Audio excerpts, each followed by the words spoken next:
¿Qué tal? Soy Augusto de la Chuleta Osler. Vamos a hablar un poquito en esta entrega acerca del SARS-CoV-2, de la infección por coronavirus 2, del COVID-19.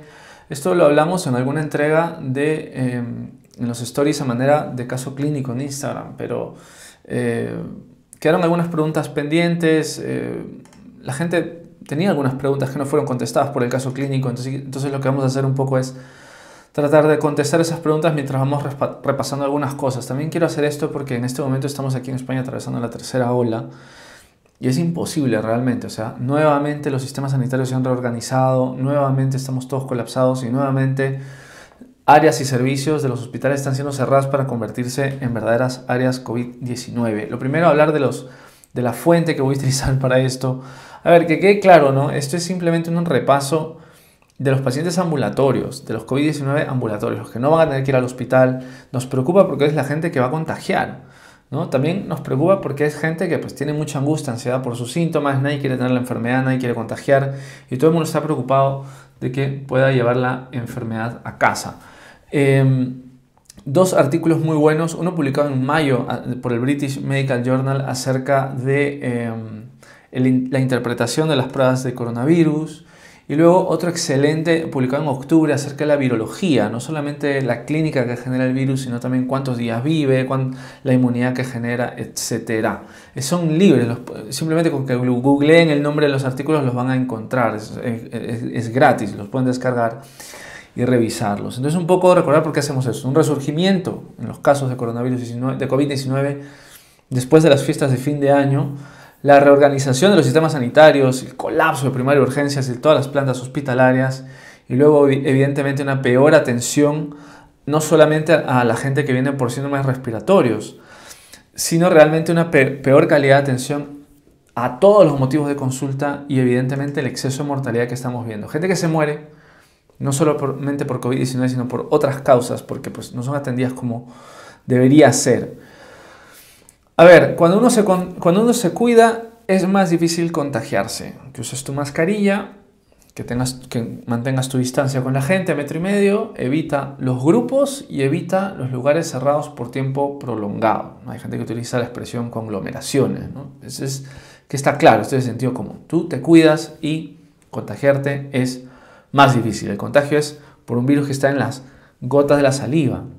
El virus, como decía Fernando, nuestro preventivista, no camina, no tiene patitas y no vuela, ¿no? Otra cosa es el contagio por aerosoles, pero no es la principal forma de contagio. Recuerden que para que flote el virus en microgotas, tiene que haber un ambiente cerrado, sin ventilación y muchísima gente junta que realmente pueda coger el virus que se supone está flotando en aerosoles, ¿no?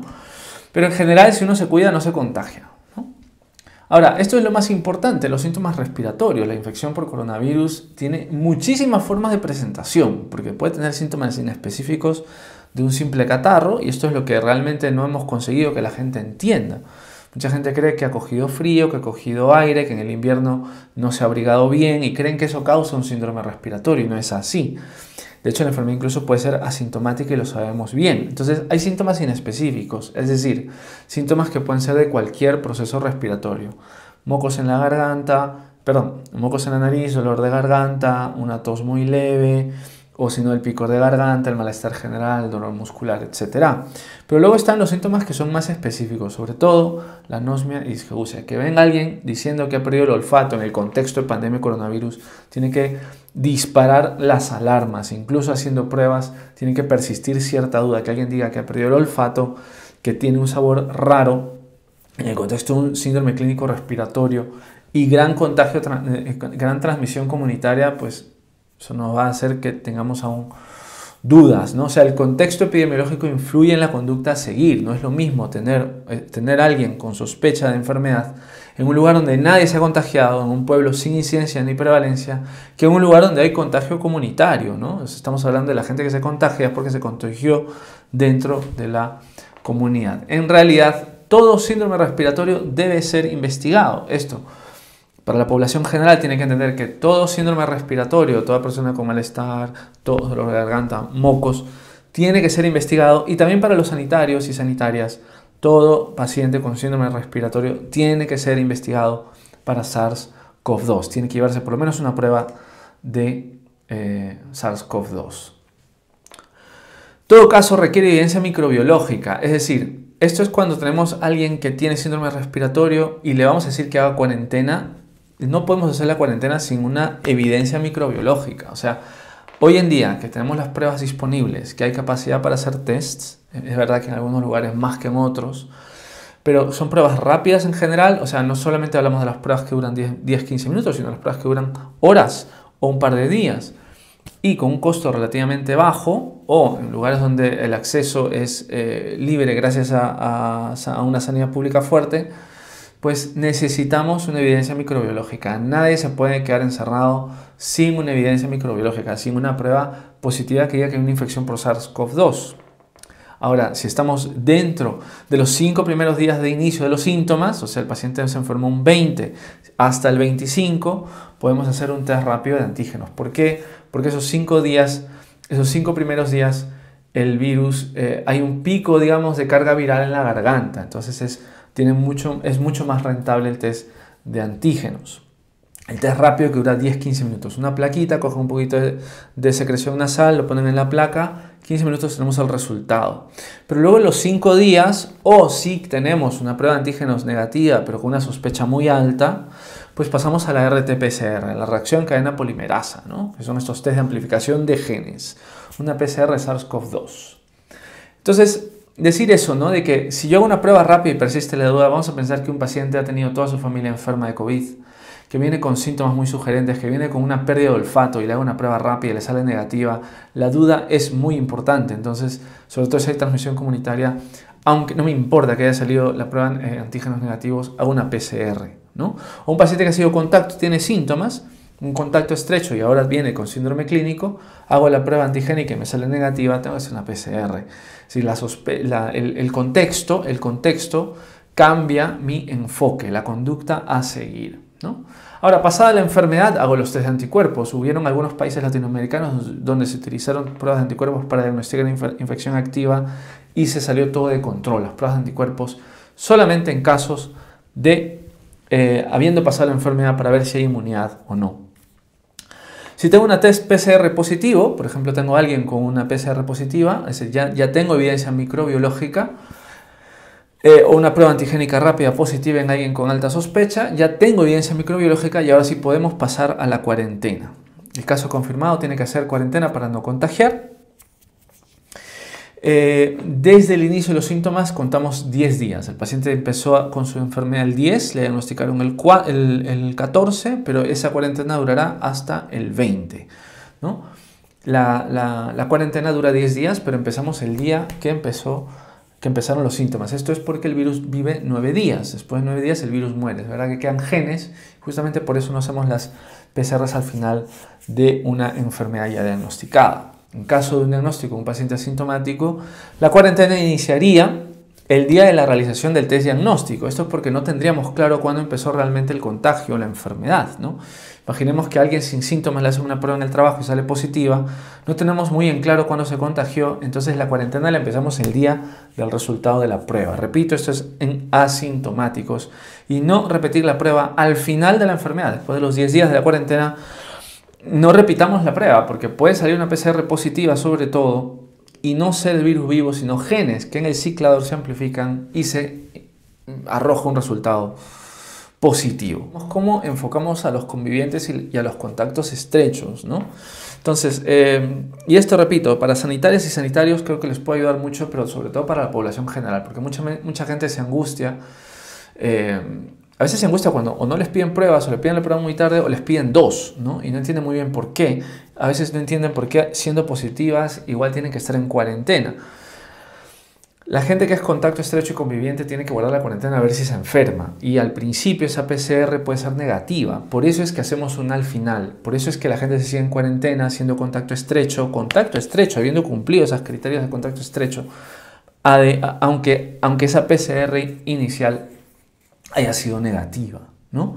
Entonces, si tenemos al contacto o al conviviente y es asintomático, le hacemos la PCR. Si sale negativa, tiene que seguir esa cuarentena, ¿no?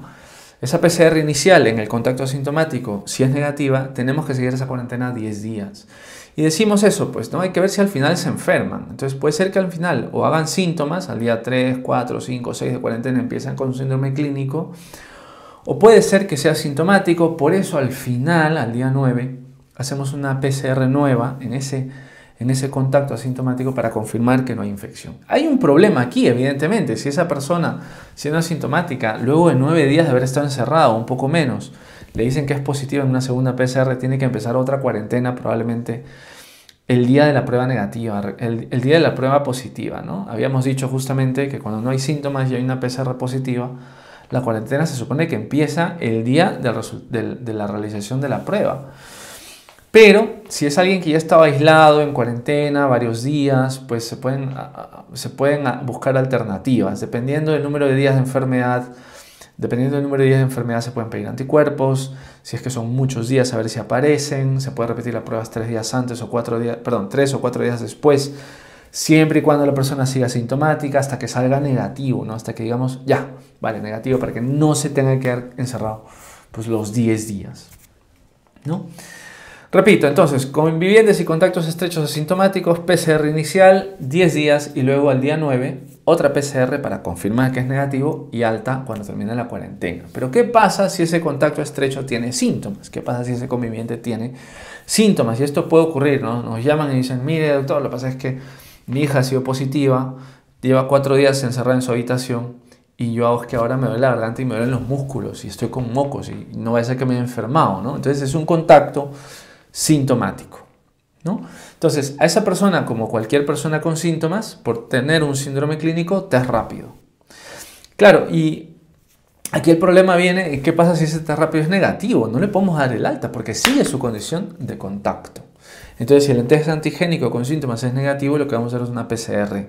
A lo mejor tiene muchos días de enfermedad y no lo sabemos, y la PCR va a arrojar positiva, pero sigue siendo contacto estrecho. Ojo, evidentemente, si la PCR es positiva y tiene síntomas, la cuarentena empieza cuando empezaron los síntomas, ¿no? Eso yo creo que de momento está claro, ¿no?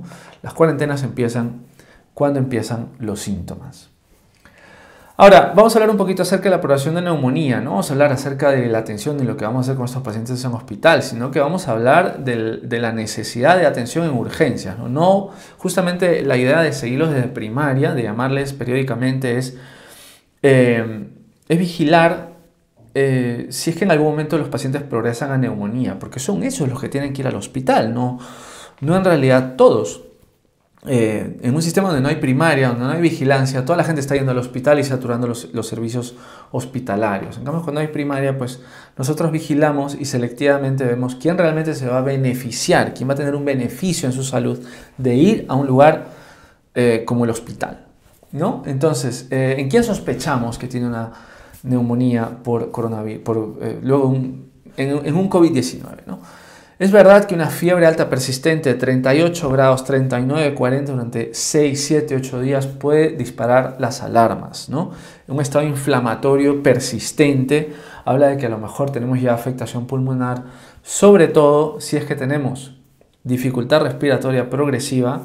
Y esto es, y ojo, existe esto que se llama la hipoxemia silente. El paciente que está enfermo de COVID-19 no nota que se está ahogando. Generalmente es la familia la que se da cuenta porque se le corta el habla al hablar, porque se cansa muy rápido al andar o porque incluso se cansa con actividades menos extenuantes como incluso comer o lavarse los dientes, ¿no? O sea, con muy poquita actividad física el paciente nota que se está cansando y quien lo nota es la familia, ¿no? Ahora hay gente que tiene disponibilidad de tener un pulso oxímetro en casa y ven que satura menos de 95, 94. Si tienen la duda, pongan a esa persona a andar y ven cómo la saturación va bajando, solamente andando despacio, 93, 92, 91. Evidentemente hay casos muy floridos con gente que dice que no se está ahogando, tiene una taquipnea muy evidente y está saturando 70, 75%, algo que realmente no hemos visto, ¿no? Alguien que no se queje de que se ahoga con una hipoxemia brutal en el pulso oxímetro, por eso le llamamos hipoxemia silente. El día crítico es el día 8 o el día 9. O sea, si un paciente tiene todos estos síntomas, estos signos, pregunte cuántos días van de enfermedad. Si está en el día 8 o día 9 es un día crítico y probablemente esa persona sí que se beneficie de una radiografía de tórax. No mandemos No mandemos al hospital a todo el mundo. Esto evidentemente siempre y cuando tengamos un sistema de atención primaria que se pueda ocupar de esto. Vamos a hablar un poquito de los anticuerpos. No pidamos anticuerpos para diagnosticar, ¿no? O sea, no usemos los test de anticuerpos para diagnosticar quién tiene la enfermedad. Lo vamos a utilizar para ver quién está en teoría protegido, quién tiene inmunidad. Por eso se utilizan después de la enfermedad. Ahora, sí que es cierto que aparecen enseguida algunas inmunoglobulinas, por ejemplo la tipo M, aparece enseguida, pero a veces es detectable porque hacen el pico a los 7 días. La inmunoglobulina G, una vez que es detectable, o sea, el pico, lo hacen más o menos al día 15, al día 20, y muchas veces coincide la detección, ¿no? La aparición, pero la detección de la inmunoglobulina G coincide con que ya el paciente ya no puede enfermar, ya no puede contagiar, ya no puede transmitir, ¿no? Por eso, si persisten dudas, si persisten dudas de esto, por ejemplo, un contacto que al final de la cuarentena salió positivo y no tiene síntomas, pues podemos pedir una inmunoglobulina G y si sale positiva esa inmunoglobulina G, pues decir que, mira, sabes que ya tienes un pico, ya es detectable, probablemente tú ya no puedas transmitir la enfermedad, así que te vamos a dar el alta. Pero por favor no utilicen esto para diagnosticar. Y ya con esto vamos a cerrar, porque habíamos recordado las 4 reglas para evitar la transmisión, ¿no? Mascarilla, mantener distancia, evitar los grupos, las conglomeraciones y evitar los lugares cerrados por tiempo prolongado. Pero yo quiero poner una más, no solamente para los sanitarios, pero para la población general. Hoy que hay transmisión comunitaria y estamos en la tercera ola con todos los servicios sanitarios colapsados. Si tengo síntomas respiratorios, me tengo que aislar y consultar. Así tenga un dolor de garganta simplemente, así tenga solamente dolores musculares, malestar general, con dolor de cabeza que nunca tengo. Es cierto que hay gente que tiene rinitis vasomotora, que es rinitis que se desencadena con algún olor fuerte o con frío. Es cierto que hay gente que tiene faringitis crónicas o faringitis irritativas por hablar mucho, por gritar, etc. Pero si hay algo diferente en mí, esto no es normal que me duele la cabeza tantos días. Esto no es normal que tenga dolor de garganta y mocos y me duelen los músculos. Cualquier síndrome respiratorio tiene que ser estudiado. Me aíslo y consulto al médico. Y es verdad que ahora con los sistemas colapsados a lo mejor se mueren un poco en llamarme, pero tenemos que tirar todos para el mismo lado. Si nosotros tiramos todos para el mismo lado, el contagio será menos probable y estaremos todos mejor y podremos acabar con esta ola. Vamos a dejarlo ahí. Muchísimas gracias por estar con nosotros una vez más y será hasta la próxima aquí en La Chuleta de Osla.